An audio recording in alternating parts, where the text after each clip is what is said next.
Today, children, I'm going to teach you how to paint faces and hair. But Master Maxwell, what are we going to do?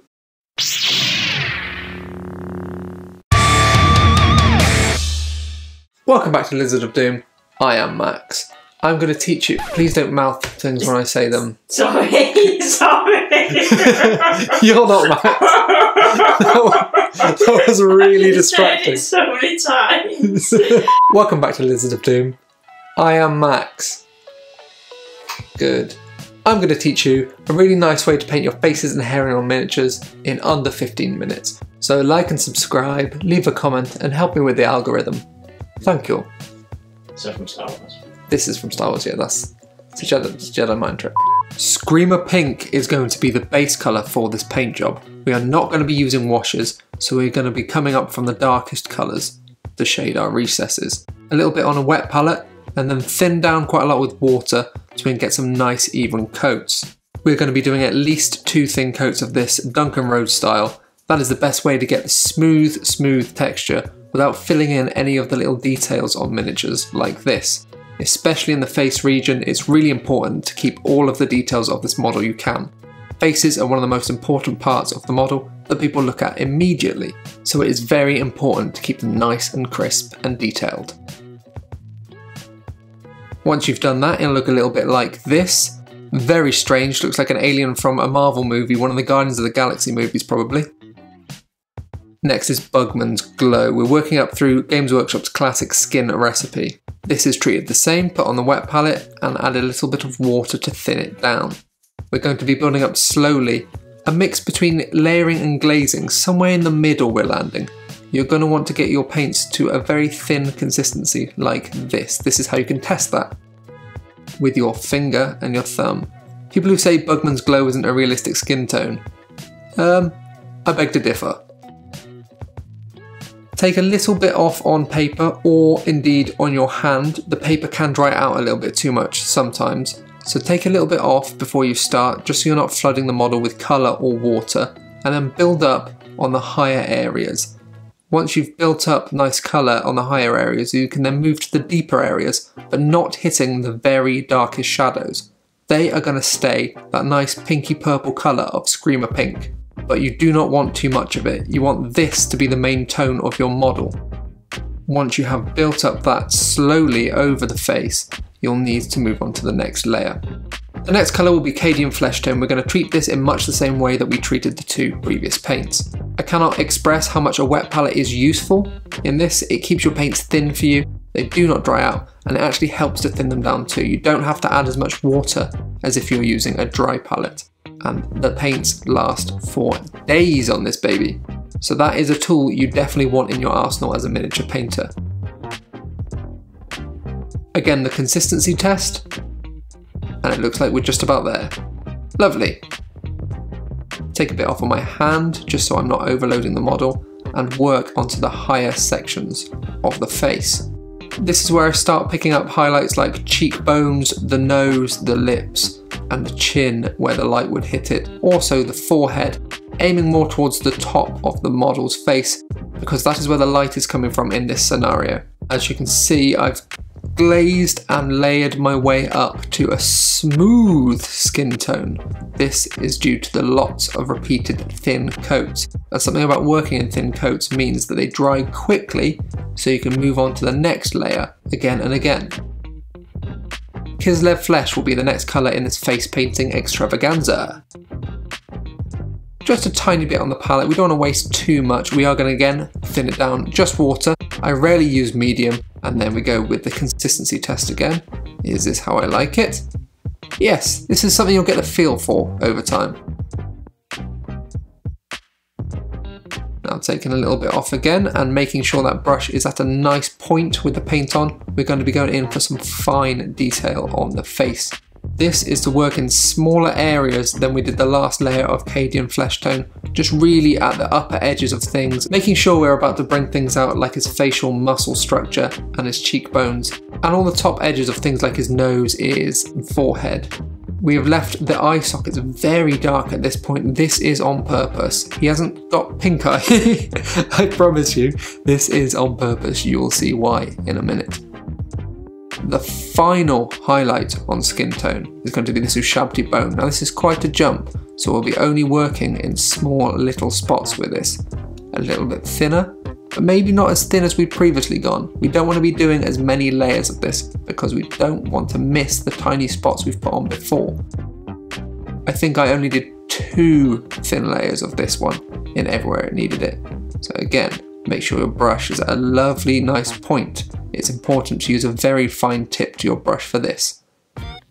Just the edge of his nose, the top of his scar and his forehead up here. Just bring out little bits that would glisten in the light. This is a very simple layering / glazing technique, using thin layers building smooth transitions up through the colours. And I've purposely used the Games Workshop recipe as it is very beginner friendly. We haven't been mixing paints, we've been building up with the shop bought standard. And here we go, Captain Pink Eye with his lovely smooth skin, almost as smooth as your mum's ass.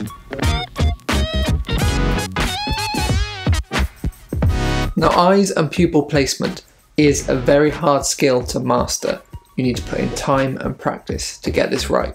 This is the only non-GW paint, 2 thin coats white star.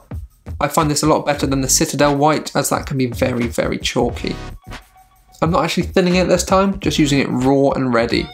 With a very fine tip brush and minimal paint on that tip, I will be going in very carefully to do these eyes. I work from one side of the eye socket, making sure my point gets over to that side of the eyeball, leaving a dark rim around the edge of the eye. I then find it easier to flip the model upside down and use that point to get to the other side of the eyeball very, very carefully, making sure I don't hit anywhere else. The other eyeball is just a repeat of the process. And there we go. With a nice shadow left around his eyes, he's ready for his pupils. Abaddon Black from the Citadel paint range again will be the pupils, not thinned again, just raw and ready. If you're quite new to this, you can just put a dot roughly in the middle of the eye, but if you're a little bit more advanced, you can start positioning pupils. Like Anakin here is looking up from underneath his eyebrows. I would like to put his pupils at the top of his eyes, which is a little bit harder, and it only comes with practice. So practice getting pupils in the right place first, and then start to think about pupil placement. A very fine brush will be your best friend here. Once you have that done, he'll be looking quite good. Don't be afraid if you have to go back and forth between white and black and the surrounding shadow areas of the eyes around here, just in case you mess it up slightly. You will. I do all the time. Just go back and forth, little touches here, little touches there, less is more, and see if you can create something that you're happy with. Yeah, I'm very happy with this paint job so far. It just needs a few more things to it, like eyebrows, but that will come after hair. Now we'll be tackling the hair. This is slightly more intermediate because we will not be going straight from the pot, we will be starting to colour mix here. So buckle your seatbelts, this is where the fun begins. That's a line as well from Star Wars. Is it? Yeah. Rhinox hide is a lovely kind of reddy brown dark colour, and that's why we're starting with for Anakin's hair. It's good to paint with a reference image for colours, and luckily with a miniature such as this Anakin Skywalker one, I've got many films and TV series worth of colour reference. So if you're painting someone imaginary or another model that doesn't have a real version, maybe look up someone's real hair and try and paint those colours. After one coat you can see it looks a bit patchy, but no worries my friend, we are hitting it again until we have a lovely smooth texture. And then it is on to highlighting. The first highlight will be Doombull brown, but not straight from the pot. We're going to be moving on to some more advanced techniques of colour mixing. I put a little bit on the wet palette here and start to blend in between the darker paint and this colour and find a lovely middle ground. I'm going to be building up to Doombull brown as it has a nice ruddy red colour of Anakin's highlights in his hair, but I do not want to jump straight to that. This sculpt has a lot of lovely hair detail, so I can pick out the top of all the different thick strands of his hair and just give them 1 or 2 coats of this mixture, leaving nice darker Rhinox hide shadows in the cracks and underneath. Once I've got that to a point I'd like, you can see this kind of red brown starting to bleed through from the darkness in between the different strands of hair. After this, we'll be mixing more Doombull brown into the Rhinox hide to create an even more red. We'll be aiming just at the highlights on the top of his crown, the bottom bits of his hair where that flicks out, and there's kind of a kink in his hair around the back of his neck, so we'll be highlighting the top of that as light will be shining off that too. Wavy hair is very nice to paint. Here we go, you can see that gradient building towards the top of his head now, and that kink at the back of the head has highlights above that too. A nice smooth chocolatey red colour for Anakin's brown, but almost slightly ginger in some lights hair. Not as ginger as Obi-Wan though, he is a proper ginge.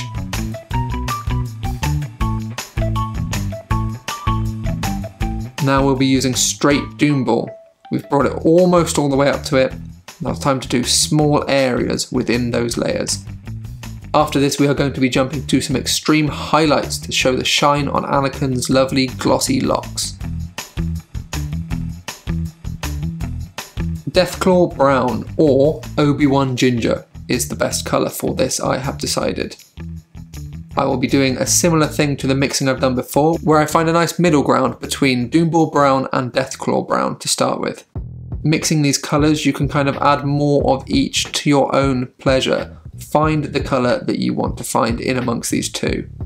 I would suggest closer to Doombull brown to start with. Just in very, very small areas on this miniature now, with this shine, because this is the highlight of the hair. Literally, the bit the light bounces off on the curvature of different bits of hair. This is on the crown, the kink, and the little flickies at the bottom. After that, I'll go with straight Deathclaw brown for the final kind of dots of highlight, where that light is zinging off the top. I will not be going all the way up to white, because I don't think that is very realistic. When light shines off your hair, it is still your hair colour. You haven't got mirror hair. And there we go. A lovely dark brown to almost reddy to almost ginger gradient in the hair, with highlights as the hair kinks and curls round at the back there. Some nice smooth transitions with a nice pop of a shine to it as well. Laboratoire Garnier would be proud.